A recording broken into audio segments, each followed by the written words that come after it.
Alright, so we're ready to integrate silencers onto the bowstring, and what I have is basically a remnant of some rabbit fur. This is commercially tanned. You know, you could get your own rabbit, squirrel. Rabbit works best, in my opinion. Raccoon would work as well. Beaver will work just fine.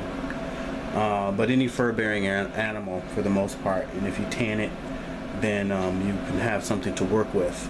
So this is actually commercially tanned rabbit fur, and I've kind of marked out, I really don't need to mark it out for myself, but I marked out the kind of strips that I need to cut, and basically it's just a sliver, kind of a long sliver, and then it ends in a point on the other end. So you need a point on one end and a point on another end, like so. And for fur bearing, working with fur in general, it's best to use like something really sharp, like an X-Acto blade or a utility blade, and you can just kind of cut the dermis, not so much the hair.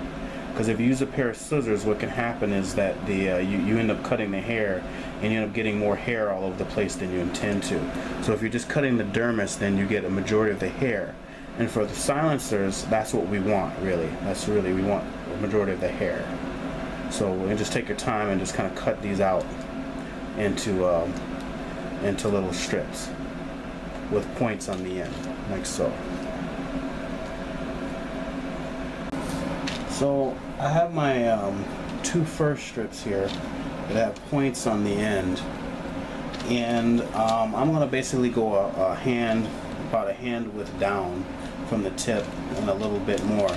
And what you want to do to insert your string keepers is you kind of want to twist.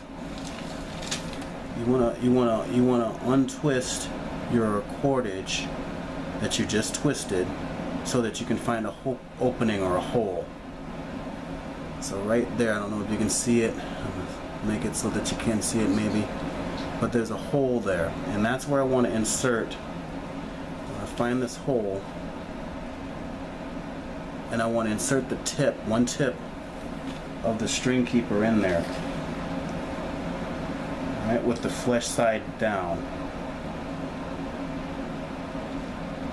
So now I've got the tip of the silencer, excuse me, not the string keeper, but the silencer in there, like that, and then I can kind of give it a reinforcing twist. And then I want to just wrap my string keeper, my silencer around the string.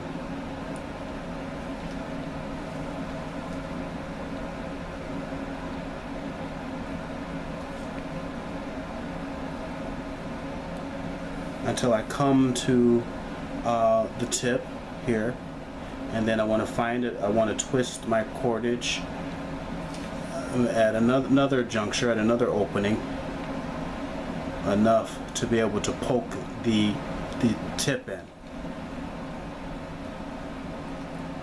Alright, so I found that. So I'm going to tuck that in there. It's really actually very simple. It's not very difficult to attach these silencers.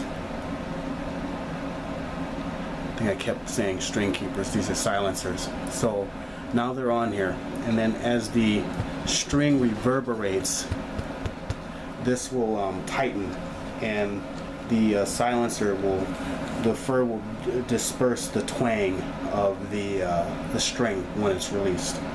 Thus why it's called a silencer.